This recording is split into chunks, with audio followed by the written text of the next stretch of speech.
What made you stop and pivot and take a look and go a completely different direction with your long-term goals and look at EXP really?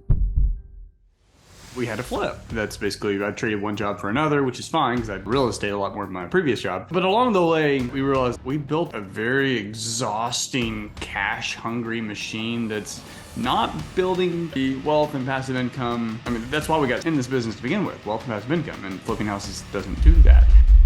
The past few years, it's been tough. Obviously, we had a pandemic. A lot of businesses went under. A lot of people lost their jobs. And I've seen a lot of stress and anxiety and depression over this. And I want you, if you're watching this right now, to understand this is your opportunity to escape the trap.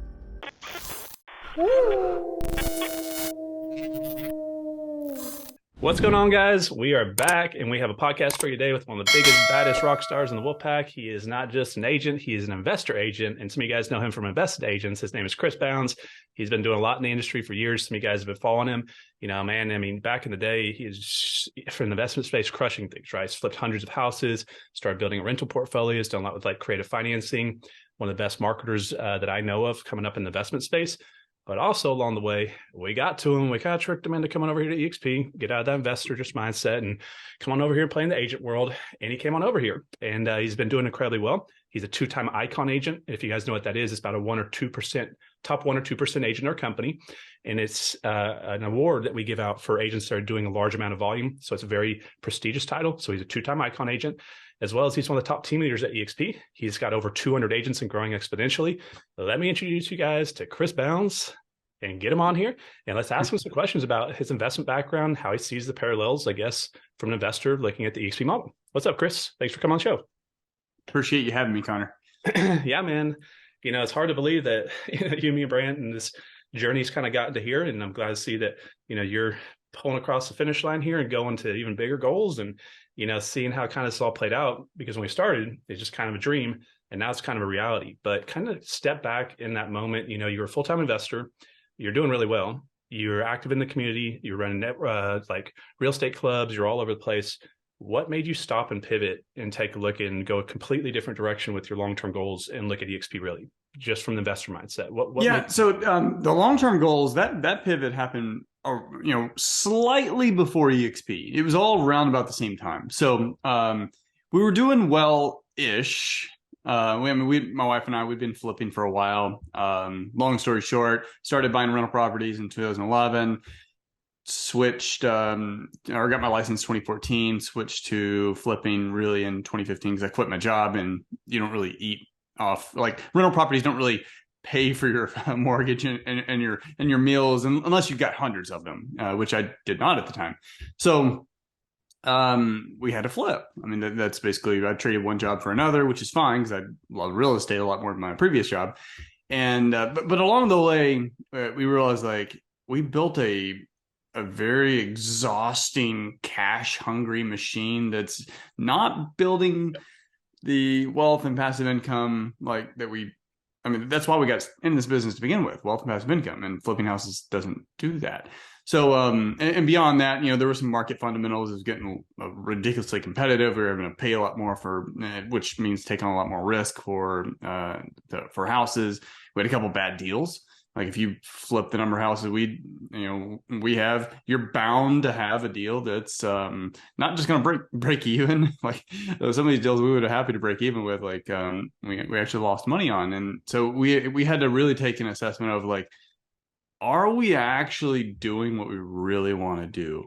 Because we were knee deep in the trenches, just dodging bullets and putting out fires and trying to move forward.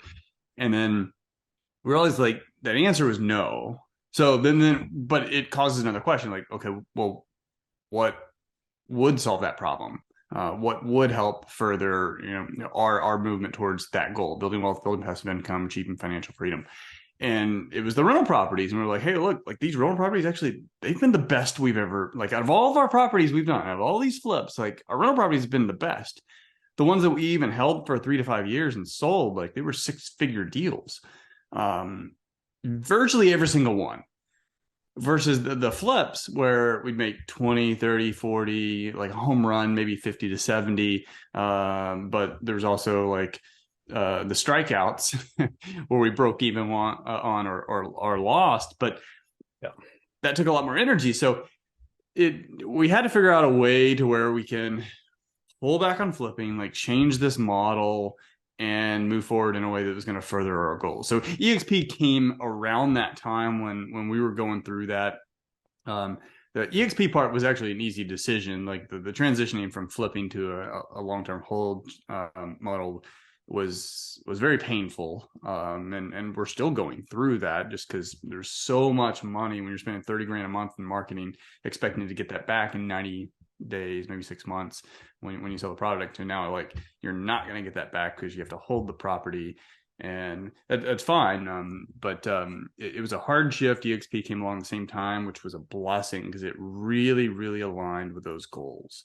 And I knew nothing about the brokerage space at the time. I'm kind of rambling here, but I knew nothing about the brokerage space. All I knew is I had a license. I had to be with somewhere. So I picked the cheapest shop around town. They were cool. They did what they had to do. Like I just did what I needed to do to run my business. And then my buddy Brant Phillips, who we knew each other.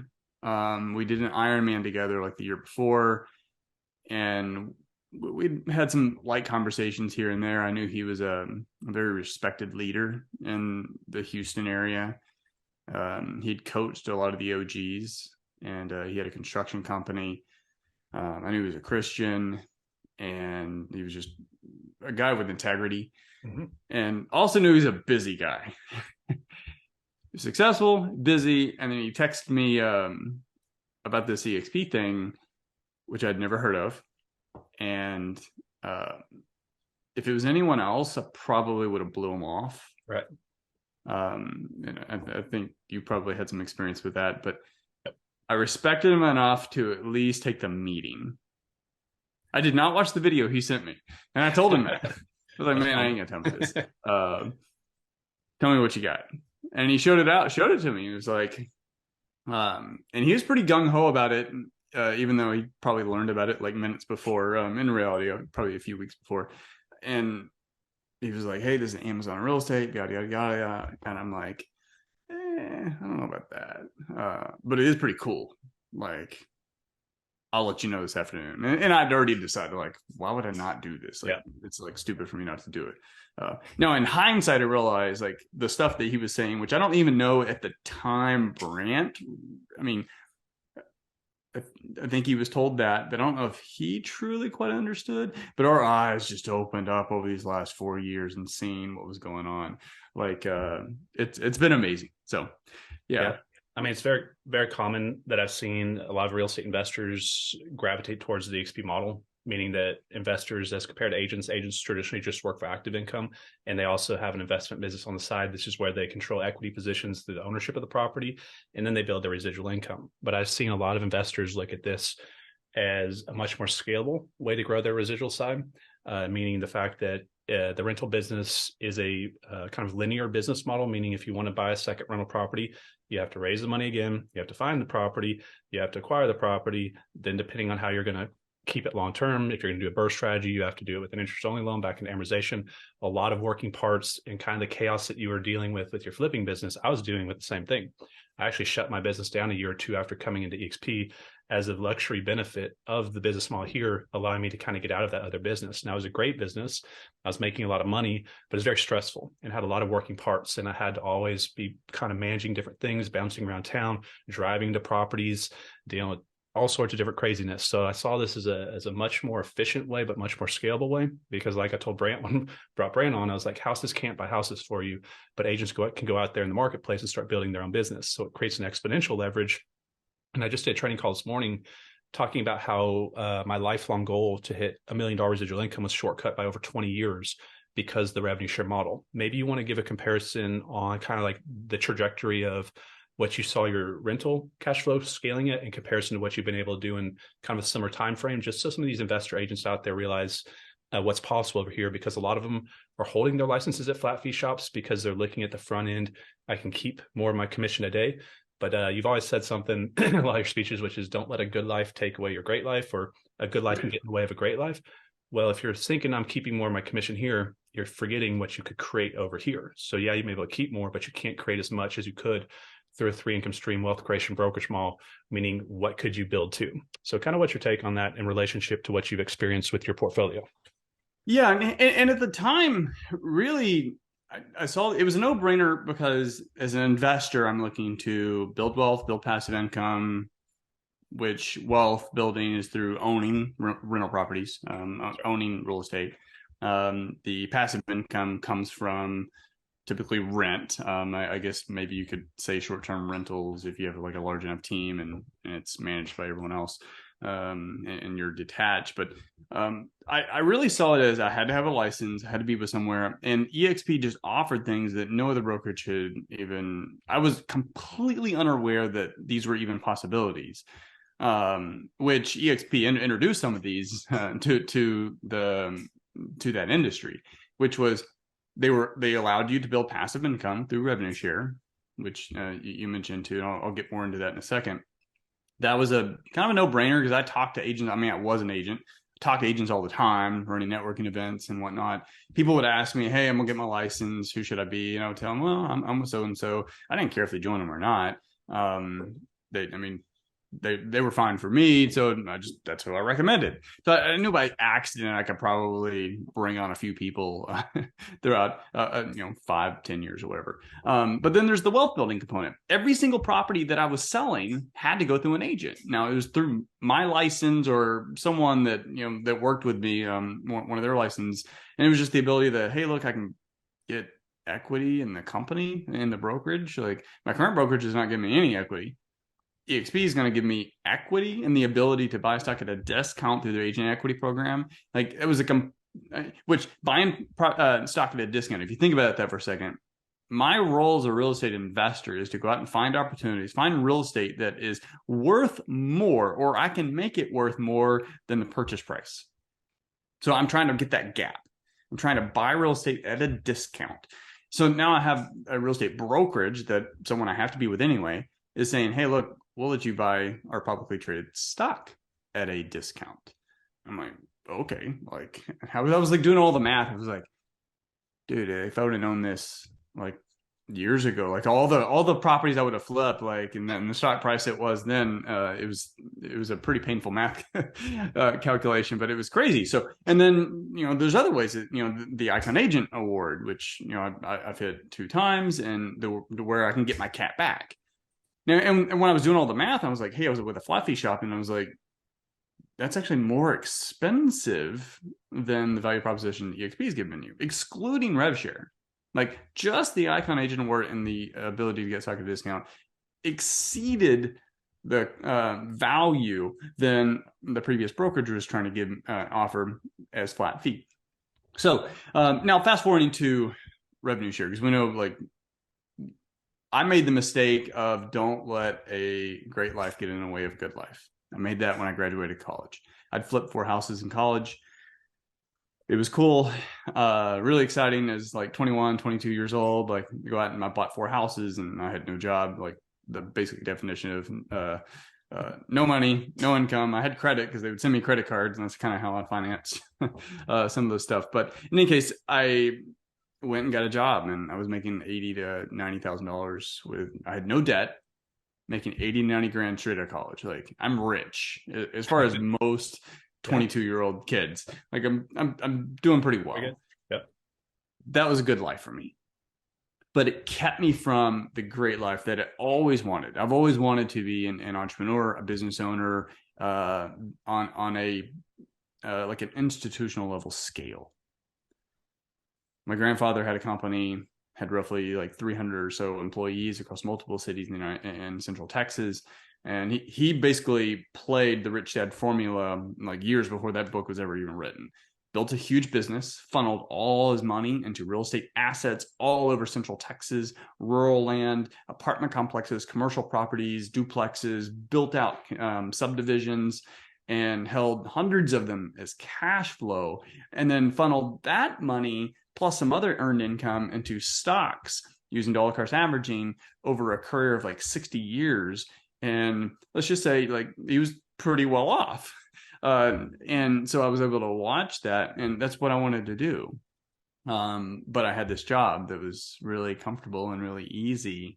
And I get sucked into believing the mainstream media and the sky's falling, blah blah blah. And then I got married, and it just changes perspective. So moving back to rev share, ultimately when I looked at it is I love rental properties. I'm gonna continue to buy rental properties. Just launched a $100 million fund. We're gonna be buying a lot more real estate assets. But at the end of the day, they are work. It's passive in a sense, but also not really. Like, someone has to be managing those things. You can't just buy a rental property and like expect the checks to go smoothly forever and never have to deal with maintenance or tenant problems. Like, that's just comes with property ownership.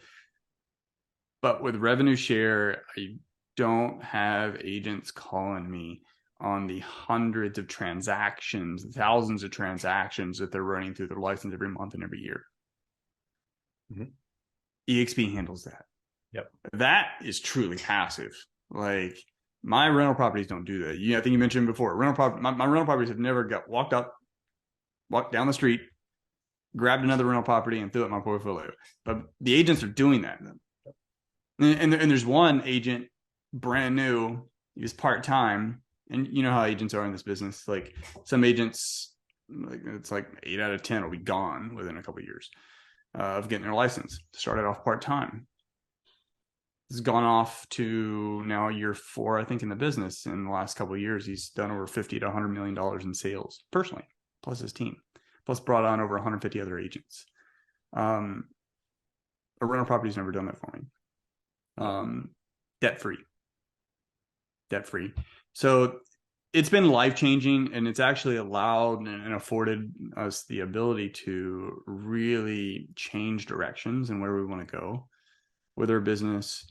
It provided a little bit more insulation in the pivot to buy and hold versus flipping. And even more than that,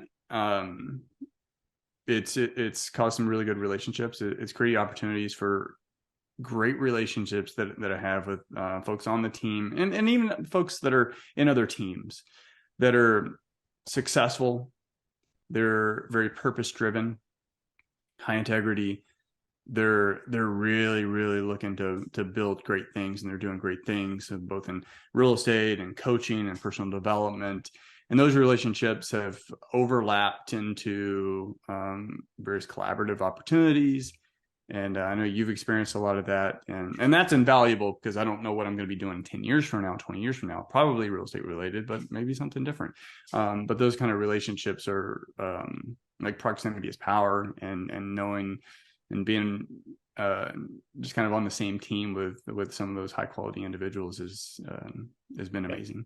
Yeah, I mean, I agree with you on that. I mean, everybody talks about rev share, stock wars, and we got a great production model, but they forget about relationship capital, meaning what can an opportunity that you step into create as far as relationships that can turn into future businesses, future income streams, and all sorts of different access to certain information, training courses, and things like that. I mean, think about how many different people are doing mastermind calls and training calls that traditionally would have to pay thousands or tens of thousands of dollars to get to this type of training. And then, just what you provide for your agents, and on top of what Brant provides and what Matt and all of us provide, I mean, it's a ton of training that they can avoid tens of thousands of dollars expenses, or they go out there and chase it down. I would have loved that, like, coming on board. I put my first mastermind, or it wasn't a mastermind, it was like a weekend boot camp on how to buy foreclosures, pre-foreclosures in Texas during like pre-2008, knocking on doors. It was grunt style. I loved it. But I paid, I don't know, $1,500, $2,000 on my credit card. Like I put it on my credit card, and it was a value. I mean, that was a good, maybe a risky decision as a college kid with no way to pay that bill, but it was a good decision in the long run, because what I didn't have in skills and experience, I had in motivation and drive, and also had a lot of time as a college kid. So I just hustled and I made it work. But the ability to actually, like, if I'm someone new in this industry, and I'm wanting to get into real estate, get my license, and especially I want to learn real estate investing, they're like, oh, hey, not only can I be connected with these high quality people, but I can also get like access, at least in our case, completely free to everything that they used to charge for, or not even some of it's not even that they charge for. they just didn't even offer it because they're doing other stuff.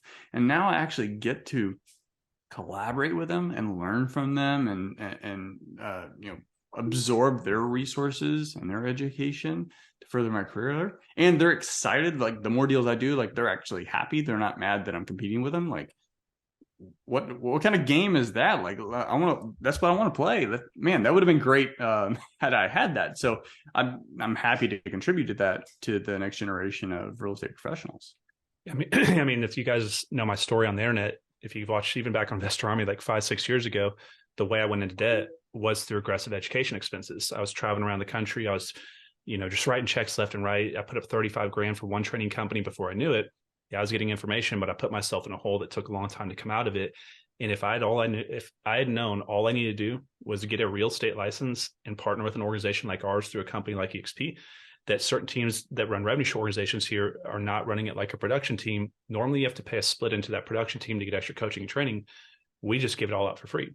And so you would get the same education, no expense, but it's not just you're getting the education from a third party stage guru or big name influencer. You're in proximity. Like you can pick up the phone and call Chris. And so like you're talking about a great life or a good life versus a great life. I've heard a lot of people, over the past few years, it's been tough. Obviously, we had the pandemic. A lot of businesses went under. A lot of people lost their jobs. And I've seen a lot of stress and anxiety and depression over this. And I want you, if you're watching this right now, to understand this is your opportunity to escape the trap. You would never have gotten out of that trap, the corporate trap, if life had continued on. So the pandemic was kind of like an entrepreneurship freedom day. When you really think about it, it took all the people that could be successful entrepreneurs. Most of them that were tied up in that corporate world, just living the comfortable life, that never wanted to take the risk. They knew they could do it, but now they don't have the option. Now they jumped in real estate or insurance or whatever it is. So if you guys are in that spot right now, don't look at it as a bad thing. You lost your career. If you go back to my story, losing my previous career led me to the better career. You can go knock out a real estate license. If you want to become an investor, you can partner with someone like Chris Bounds and Brant Phillips, and they're going to help you get access to all their investment coaching and training, and as a partner, and then helping you grow your business as well, and having access to everything we do behind the scenes. Now, on top of all the extra value and things that you would not otherwise have through a traditional model, let's talk about some other profit centers that you may not have realized. Like, one of the things a lot of investors, I think, like about it, the EXP model, is when they hold their license here, it's a global brokerage, obviously, but it allows them to be a little bit more aggressive on their marketing dollars, because now those leads that come into the office that say they want 400 or 500K for a 400 to 500K house, they can maximize on it. So did it change any of your business strategies as far as like marketing goes, or looking at your business a little bit differently? Because I know a lot of people are doing referral deals on a national footprint, and they're finding these leaks in the business that EXP plugs the leak, meaning increases their income that they couldn't have done otherwise. Yeah, and I really think this is going to be important both for traditional retail agents and then also investors. So competition, like back to 2008, competition's getting market's getting more crowded. Like people were paying a lot more money for houses. I'm having to bid higher, which means I'm closing less deals. And ultimately, I've spent a lot of money on these leads. How can we monetize them? And so I had my assistant at the time go back, and I was like, hey, every deal that came through our door, and we actually made an offer, which means it made it through the screening process, made it through the appointment process. We actually had an appointment, met with the seller, either virtually or in person, and we actually made them an offer, and they declined it. I want to know what happened to it. And it was like 130 of them or so. So 130 properties completely declined. And I said, okay, well, what happened to those? And it was a vast majority of them. I think it was like 120, 115 or so sold retail. And it's just, we're doing a lot of marketing. So these are a lot of folks that they do want to sell their house. They sincerely want to sell, but they're not in financial distress. The property itself wasn't in any type of distress. There was no urgency. So they didn't have the problem that I was marketing to solve, which was all cash, quick close, very convenient. They didn't need that. They were willing to sell. They were willing to wait a little bit longer. In the case going in the traditional sense, working with a realtor to sell it. So here I am, a licensed realtor, sitting in the living room with someone, said, hey, I really want to sell my house. And they're asking for a hammer to solve their house, and I'm offering them a screwdriver. Try. Now I have the hammer, but I don't take it out. I just hand them the screwdriver. And not only that, I'm actually trying to like beat them on the head a little bit with that screwdriver, saying, "No, this is what you really want." And I mean, of course, not literally. But at the end of the day, I walk out, and they go off and they look for option B. They find the person who's willing to give them the hammer. So I realized, like, hey, look, if I closed and I did not know how much at the time, I knew how much our closing ratio was, but I didn't know what retail agents, what do they close? And it was somewhere around like 50 to 70% of actual appointments by the time they actually got in the house and had the listing presentation. It was like 50 to 70%. Some higher for like really successful agents that brand themselves well.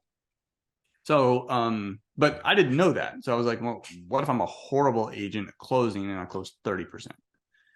And that resulted in a six-figure, had I done that, a six-figure gross commission income that basically I just set on fire because I never even asked that question. So I had to go back to the drawing boards, like, hey, look, how do we actually change our sales process? So I was doing some adjustments. I was testing different scripts and whatnot, and ultimately it came down to I need to approach this as a consultative approach. I need to go through use a consultative approach with these homeowners that are reaching out. Because if I go with them saying, "Hey, I'm going to sell, help, I can buy your house as is for cash," and then at the last minute I throw out this retail option, it threw a wrinkle in it. It's new information that they weren't aware of. So I realized like that was a breaking point. If I try to refer them to a third-party realtor after the point of they didn't accept my offer, my low cash offer, that was another wrinkle. Didn't work. But if I approached it as, hey, I'm here to help you, Connor. Like, we're going to see you this Friday at 3:00. Walk through the house, kind of talk about various options and get your house sold. Maybe it's an as-is cash offer. Maybe it's going the more traditional way and listening on MLS. Maybe it's another option in between. We can talk about a few of those strategies, but ultimately we'll find the best way to get your house sold. How's that sound?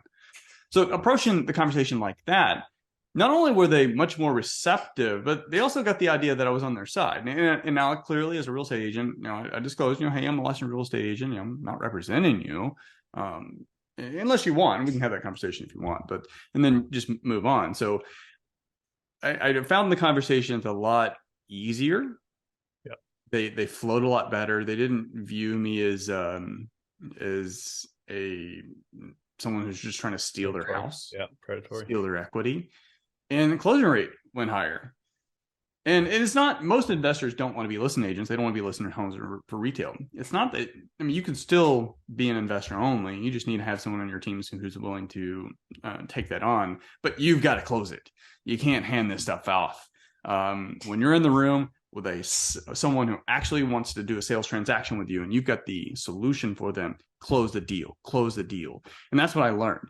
So if I can close the deal right then and there, and I can have someone on the team actually fulfill that agreement through me, then it would work. And so going full circle, in this market right now, we got super low inventory. We had low inventory before. Now we have still low inventory, even though it's climbing slightly because of interest rates, but volume transaction is still really, really low. That's going to hurt retail agents. It is hurting retail agents. Probably going to be a lot of them, unfortunately, get out of the business. But ultimately, the ones that, and this is what I really stress with retail agents, like, hey, look, learn how to have that conversation with, from an investor standpoint. You already know the retail side. Learn how an investor would approach the situation so you can better serve your end client, which in this case is homeowners, home sellers. And so that way you can actually basically have more tools to help them solve their problem. Now, for the investors that are licensed and they don't approach the retail side, it's the same thing. Learn how to help them from the retail side. You don't actually have to do that, but you need to know how to solve their problem because you're leaving a lot of money on the table.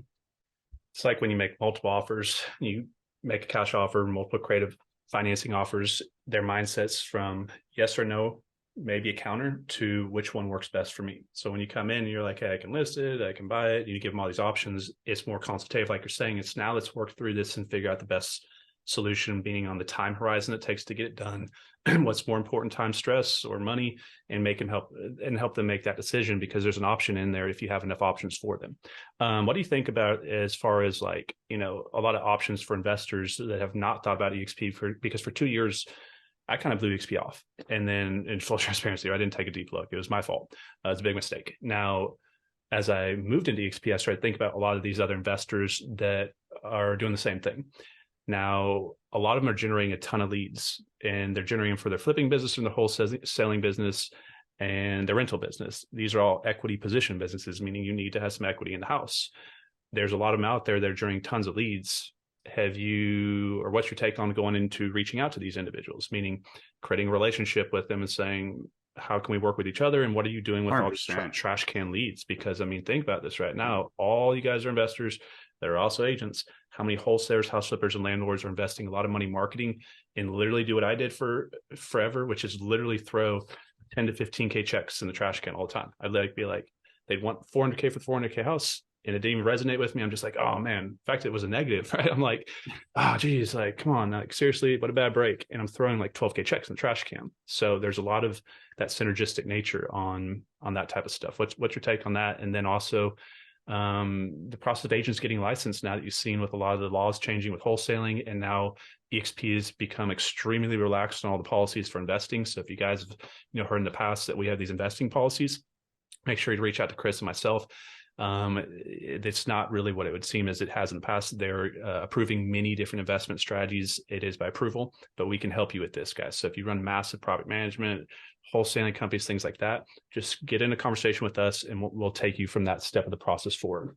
So I know I covered a lot there, but yeah, on the lead generation side. So, in a hot market, like you can niche down and just do what you're doing and things are fine. But when things change, like you're gonna have to change with it. 'Cause if you don't, you become obsolete.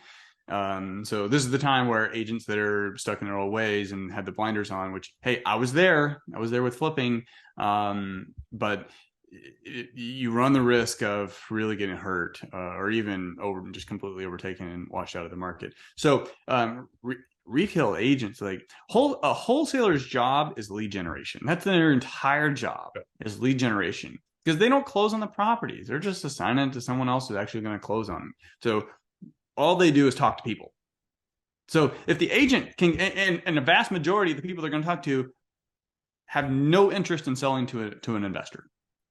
If they sincerely are interested in selling, it's like 8 out of 10 are going to go the retail route. Or at least, even if it's off market, it's going to be closer to retail price. So agents working with wholesalers, and then I'm also going to throw in short-term rental portfolio managers or investors. They're really tapping into people who have a vast amount of resources as far as leads.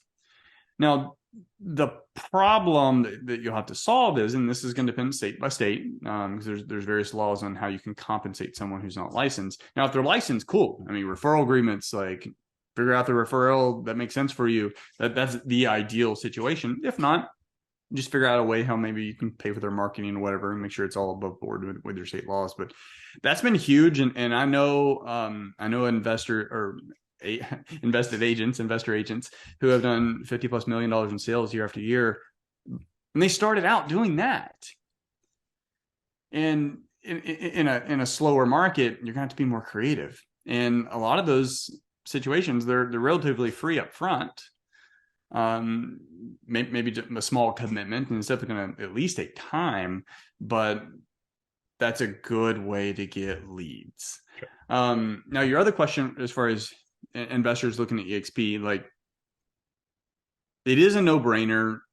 I know relationship, at least the conversations that I've had over the years, the ones that the investors who were more reluctant to come over, it was either one, not worth their time, their words, or two, relationship. And the not worth their time was typically lazy. It was not worth their time to look into. And in the short term, that may have been true. Like, it's not worth my time to spend my time because in 3 months, I'm not going to go make $100,000. Maybe yes, maybe no. But what they don't really realize is over 5 to 10 years, what that what that adds up to. I did the math, and then I went back and I showed some folks who, they'd mentioned that. I was like, hey, look, if I can actually break down the math for you and show you what that looks like in 5 years, would you be completely against even looking at that? And then someone would look at it and realize, well, it's only a couple $1,000s a difference. And I was like, well, let's see what that looks like in 5 years. So you go add that up in 5 years, and I'm like, hey, this is the stock price didn't even change at all. Are you okay with that being in your broker's pocket, or do you think your kids deserve that? Yep. It's a conversation like that. Now, for the other folks that it's relationship, I get it. Like, relationships matter. They're strong, and you may have. There's really no reason why a relationship, if it's a truly sincere personal relationship that you have, it should never be conditional. It shouldn't be conditional, and that, which includes, I like you only because you're at this brokerage. Because if it's ever conditional on that, then is it really a relationship, or is it greed? Yeah. So there was a situation with a lady who, she left a team. She was successful with a team, and of course they liked her.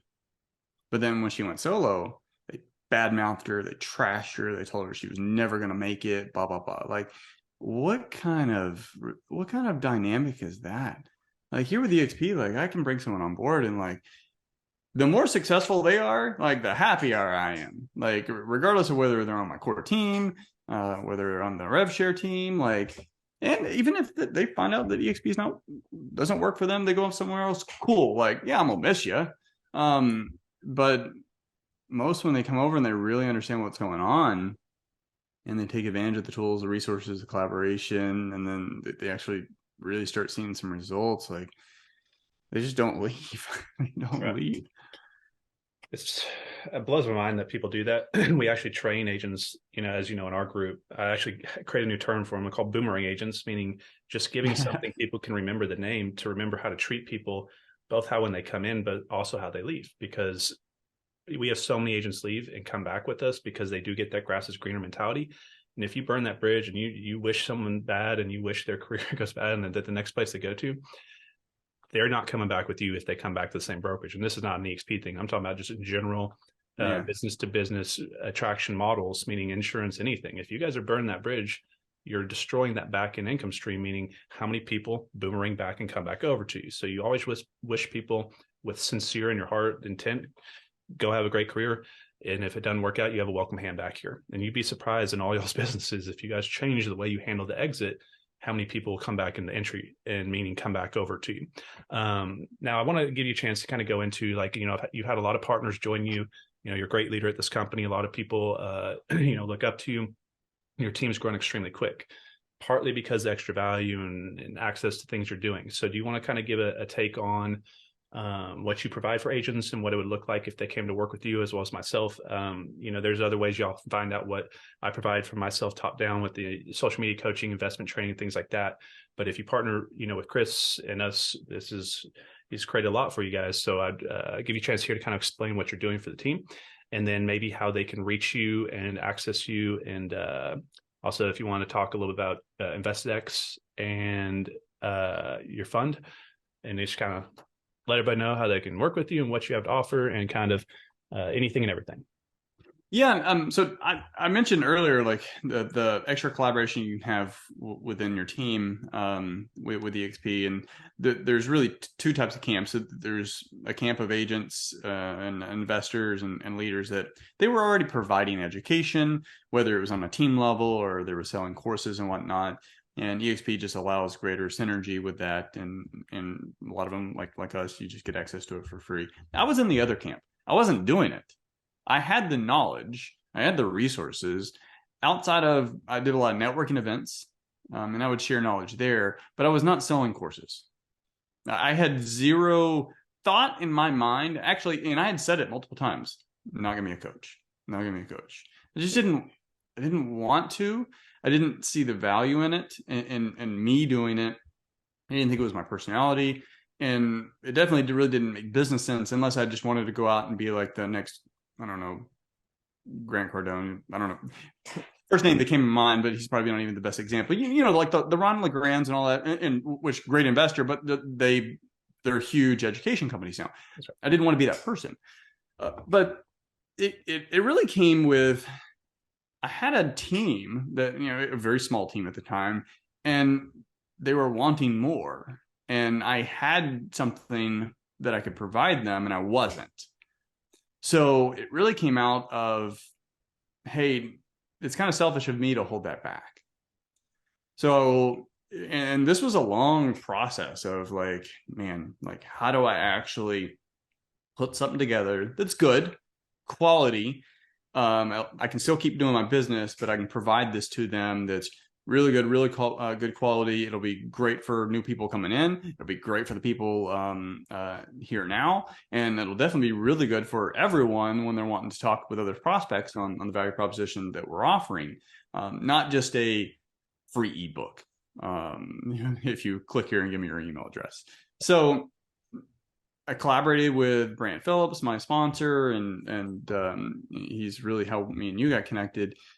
So Brant's done a lot of coaching, and we put together the Real Estate Investing Fundamentals Masterclass, which is a 7-part series that breaks down everything you need to know to get started in investing in real estate, from the mindset to how to find deals, how to rehab them, how to raise the money, how to manage contractors, how to actually make money on the deal. And then, you know, I added how to actually build wealth through real estate, not just be transactional, because being transactional only, that puts you in the same camp as relying on commission. Like, it's, once you flip a house, you're never going to make money on it again. And so that started as the foundation, but then it evolved into like, hey, look, I mean, we've all taken courses before, and there's quality information you get from a course, but there's always, you can't give everything in a course. Like, it's impossible to give 100% of all information spherical 360 degrees in any course, regardless of what the course is. So there's always questions. So how do we solve that? So now we have weekly coaching calls. And I know you host them. I host them as well.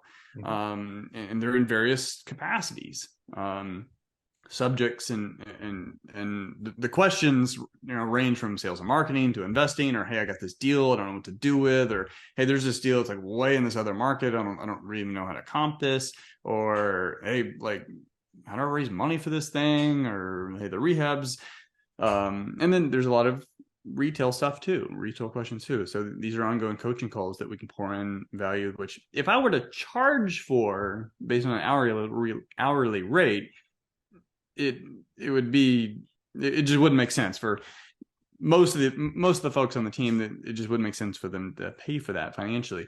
But I'm actually invested in them, and I don't charge them at all for it, because the more they grow, the way the EXP model is designed, like, that comes back through revenue share. So I'm willing to invest that time into them, because if it'll help them buy 1 or 2 more houses a month, or sell, working with retail clients, 1 or 2 or 3 or 4 or 5 houses a month, great, awesome. Like, makes me feel good.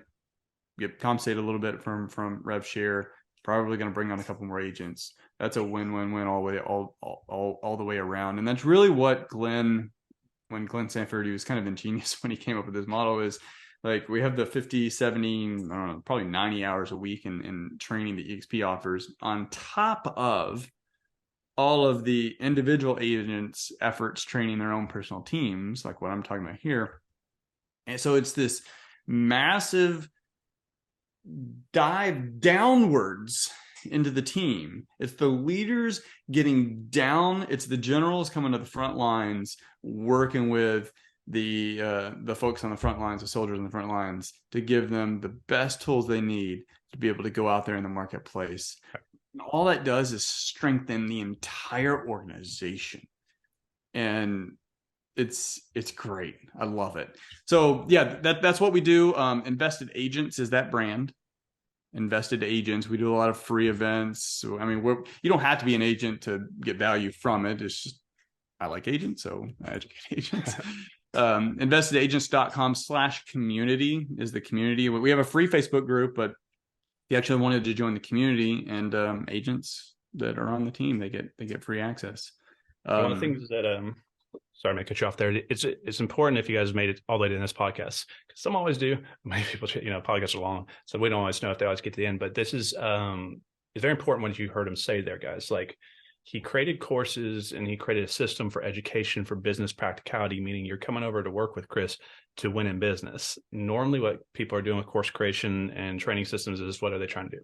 They're trying to create something quickly, package it nicely, and distribute it rapidly, and don't care if you do anything with it once they sell it to you. They could care less if you have success or not. Unfortunately, that's just the harsh reality of it.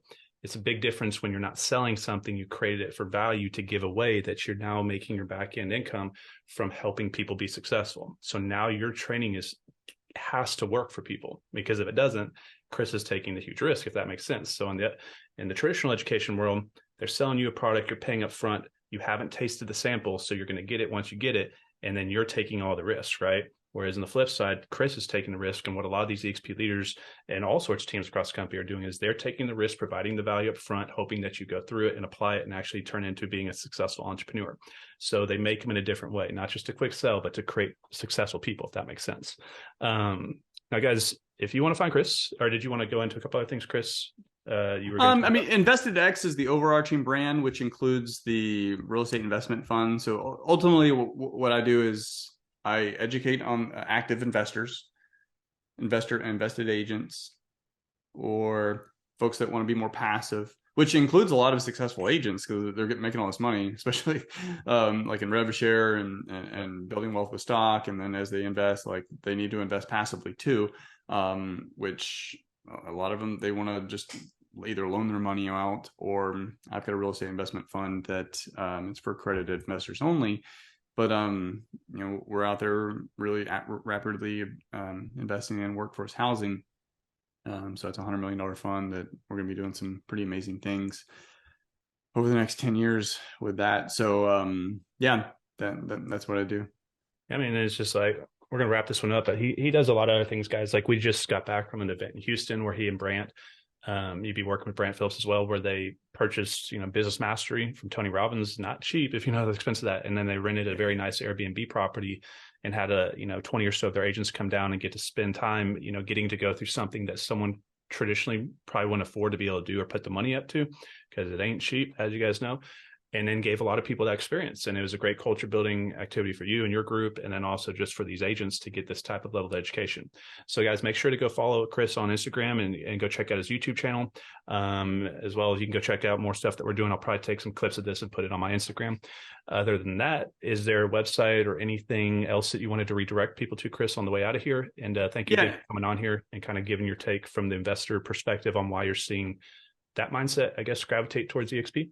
And if you guys think about getting your license, reach out. 100%. Yeah. Investedx.com. I mean, that'll have the links to all my socials and both brands that I primarily work out of. And you get subscribed to our newsletter, get updated on events and everything that's going on. But happy to work with you. I mean, even if you just want to connect, I answer all DMs as long as it doesn't look like spam. I do answer. So if I didn't answer, it either went to spam or I thought it was spam, but otherwise, I do get back with you. Yeah.